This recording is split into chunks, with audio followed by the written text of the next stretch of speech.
وہ کچھ دیر کمرے میں جا کے آرام کرنا چاہتی تھی، لیکن سہیل کا خوف اس کے حواس پہ سوار تھا۔ اگر وہ کمرے میں گئی اور دوبارہ پھر سے وہ شروع ہو گیا تو اس کی حالت کیا ہوگی؟ ابھی بھی اسے پین ہو رہا تھا۔ وہ نہیں چاہتی تھی کہ درد اتنا بڑھ جائے کہ اس سے بیٹھا بھی نہ جائے۔ ابھی بھی اپنی چھوٹی نند سے بات کرتے وہ ایک دم سے ہنسی تو سامنے سے آتے سہیل کے چہرے پر اس کی نظر پڑی۔ وہ اسے اشارے کر رہا تھا کہ بہانے سے وہ کمرے میں آ جائے، لیکن ایک دم سے ہی پارس نے اس سے نظریں پھیر لی تھی۔ وہ جان بوجھ کر اس کا اشارہ نہیں سمجھنا چاہتی تھی۔ پارس بھابھی، آپ کو سہیل بھائی بلا رہے ہیں۔ سہیل کی چھوٹی کزن معروف نے اس کے کان میں سرگوشی کی، لیکن وہ ڈھیٹ بن کر وہیں بیٹھی رہی۔ بیٹا، کب سے سہیل تمہیں کمرے میں بلا رہا ہے؟ فوزیہ بیگم نے اسے تھوڑے سخت لہجے میں کہا تھا۔ اسے اٹھنا ہی پڑا کہ اب اسے شدید غصہ آ رہا تھا۔ اپنے کمرے میں جاتے ہی اسے خوف محسوس ہو رہا تھا۔ جیسے ہی وہ کمرے میں گئی، اچانک تیزی سے سہیل نے کمرے کا دروازہ بند کر لیا، پھر اس کا بازو پکڑ کر سختی سے کہنے لگا، کیا تمہیں انویٹیشن کارڈ دینا پڑے گا بلانے کے لیے؟ 3 دفعہ تمہیں بلا چکا ہوں، لیکن تم ڈھیٹ بن کر وہیں بیٹھی رہیں۔ 3 4 دفعہ میں نے تمہیں اشارے بھی کیے۔ وہ اس پر اپنی ناراضگی دکھا رہا تھا۔ میں بھی سونا چاہتی ہوں سہیل، مجھے بہت تھکن محسوس ہو رہی ہے اور درد بھی ہو رہا ہے، وہ منمنائی تھی۔ چاہتے ہوئے بھی وہ اپنے درد کے بارے میں نہ بتا سکی جو سہاگ رات اور اس سے اگلے دن کے بعد اس کے وجود میں اٹھ رہا تھا۔ ہاں تو میں بھی تو یہی چاہتا ہوں کہ ہم دونوں سو جائیں۔ دیکھو ولیمہ شام کو ہے، جب تک ہم دونوں آرام کر لیتے ہیں۔ سہیل نے ایک دم سے ہی اس کا ہاتھ پکڑا اور اسے اپنے اوپر کھینچ لیا۔ ایک بار پھر سے وہ شروع ہو چکا تھا۔ پارس کی گردن پر پھر سے گستاخیاں کرنے لگا۔ خوبصورت سراپا گورا چٹا رنگ اور اوپر سے تیکھے نین نقوش، معصومیت اس کے چہرے پر حد سے زیادہ تھی۔ سہیل ایسے ہی تو اسے دیکھ کر پاگل نہیں ہو رہا تھا۔ سہیل پلیز مجھے چھوڑ دیں، بہت تکلیف ہے۔ وہ اس کی منت سماجت کر رہی تھی، لیکن سہیل پہ تو نہ جانے رات سے کیا وحشی پن سوار تھا۔ اس لمحے اسے پارس کی آواز بھی سنائی نہیں دے رہی تھی۔ وہ بڑا جوش میں تھا، جو اس کے من میں آ رہی تھی وہی کر رہا تھا۔ کل رات سے کئی بار وہ اس کے ساتھ یہ سب کر چکا تھا، اسی لیے پارس کی تکلیف اب حد سے سوا ہو چکی تھی۔ اب اس سے بیٹھا بھی نہیں جا رہا تھا۔ تبھی وہ دونوں ہاتھوں میں منہ چھپا کر رونے لگی، جبکہ سہیل اب سکون سے بیڈ پہ لیٹا تھا۔ اوہو، کیا بچوں جیسی حرکتیں کر رہی ہو؟ دیکھو شروع شروع میں ہر لڑکا لڑکی ایسی ہی بےتابیاں اور گستاخیاں دکھاتے ہیں۔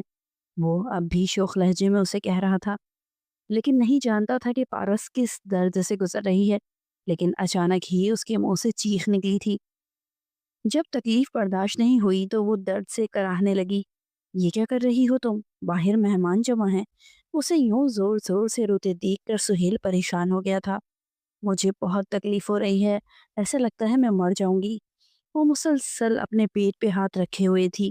اب سہیل کو احساس ہوا کہ شاید کچھ زیادہ ہی زور زبردستی کر کے اس نے پارس کو اس حال تک پہنچا دیا ہے۔ تبھی وہ فوزیہ بیگم کو بلانے کے لیے دوڑا تھا۔ تھوڑی ہی دیر بعد وہ ایک ڈاکٹر کی کلینک میں تھی۔ لیڈی ڈاکٹر نے پارس کو اندر بلا کر چیک اپ کیا۔ وہ شرم و حیا سے زمین میں گڑنے کو تھی۔ جس طرح سے لیڈی ڈاکٹر نے اسے چیک کیا، اس سے اس کی تکلیف کا پوچھا تھا، ہمارے شرم کے اس سے نظر بھی نہیں اٹھائی جا رہی تھی۔ پارس کا چیک اپ کرنے کے بعد لیڈی ڈاکٹر فوزیہ بیگم کو ناقدانہ نگاہوں سے دیکھ رہی تھی۔ کیا ہوا ڈاکٹر صاحبہ، کس چیز کا درد ہو رہا ہے اسے؟ فوزیہ بیگم نے فوراً ہی ڈاکٹرنی سے پوچھا۔ یہ بہو ہے آپ کی؟